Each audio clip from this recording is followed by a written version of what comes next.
On referme ce journal avec une belle balade à Beaune en Côte d'Or. Si vous en connaissez sans doute les hospices, l'architecture de la cité bourguignonne réserve elle aussi d'autres trésors.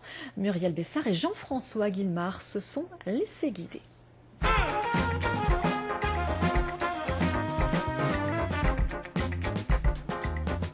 Vous reconnaissez ce monument, les Hospices de Beaune, emblématique de la ville, mais ce serait oublier qu'ici, beaucoup d'édifices ou beaucoup de monuments témoignent de la richesse de Beaune et puis de son évolution au cours de l'histoire. Pour vous en donner une petite idée, je vous propose une balade à travers quelques-uns de ces monuments et avec un guide qui connaît très bien ce patrimoine.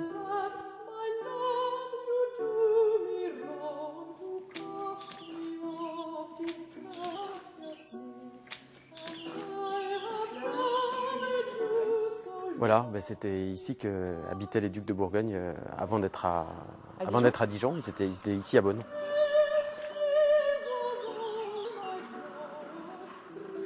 Alors là, c'est typiquement une maison du Moyen-Âge.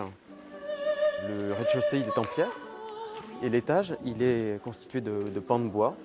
Et entre les deux, tu vois, il y a cette petite galerie qui est en encorbellement. Elle est en porte-à-faux par rapport au rez-de-chaussée. Et ça, les maisons au Moyen-Âge, c'était très courant qu'elles soient comme ça.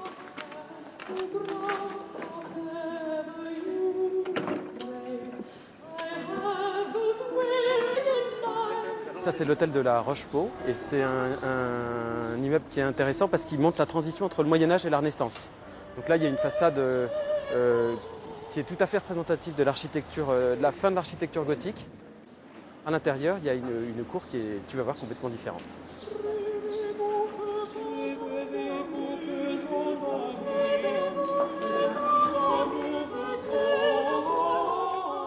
C'est la Renaissance, c'est 1500. C'est juste après, on a complètement changé d'architecture. Ça évoque l'Italie. On voyage, la Renaissance, c'est le goût pour l'Antiquité et l'Italie. Et il y a notamment les colonnes qui se superposent, les arcades surbaissées. C'est une architecture un peu parfaite, très géométrique.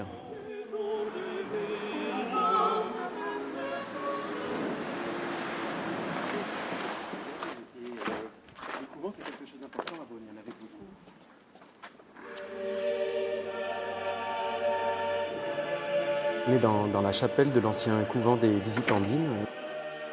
Voilà, et cette chapelle donc décorée plutôt au XVIIIe siècle, avec une architecture très classique. Et là, ça nous change de la pierre parce que tout le décor est en plâtre. Il y a juste les soubassements qui sont en pierre, tu vois, jusqu'à la goulotte. Et après, tout est en plâtre. C'est 100% du plâtre. Donc tu as du plâtre qui est moulé, qui est retravaillé. Enfin, c'est un boulot monstrueux.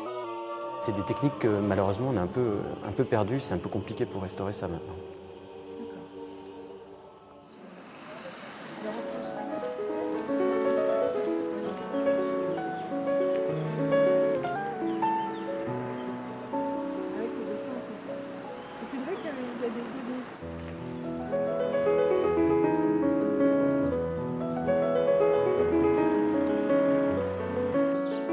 On est sorti de la ville et je vais te faire découvrir les villas Fondet.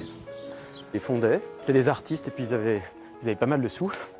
Et lui était au conseil municipal et ils ont décidé de construire un lotissement avec 12 maisons et qui sont complètement exubérantes. C'est belle époque. C'est à cette époque qu'on construit Vichy, les stations thermales, les maisons sur la côte normande. Voilà, ça évoque ça. C'est l'exposition universelle de 1900. C'était l'école des filles qui s'est construite sous Jules Ferry en 1937. C'est un bâtiment qui est tout en rondeur là. Hein, oui, il est en écho avec les remparts et la grosse tour en face. bien sûr. Et ça va peut-être t'étonner, mais depuis 10 ans, ce monument, c'est un monument historique.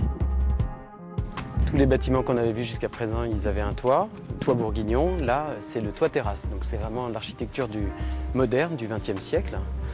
Il y a l'apparition du béton aussi, surtout les auvents qui sont faits en béton. Et oui, c'est un mariage des deux, de pierre, de béton et de verre. L'histoire de l'architecture à Beaune continue de s'écrire. Le dernier chapitre, c'est cette école que vous voyez derrière moi, école de cinéma de Claude Lelouch, qui vient tout juste d'être construite.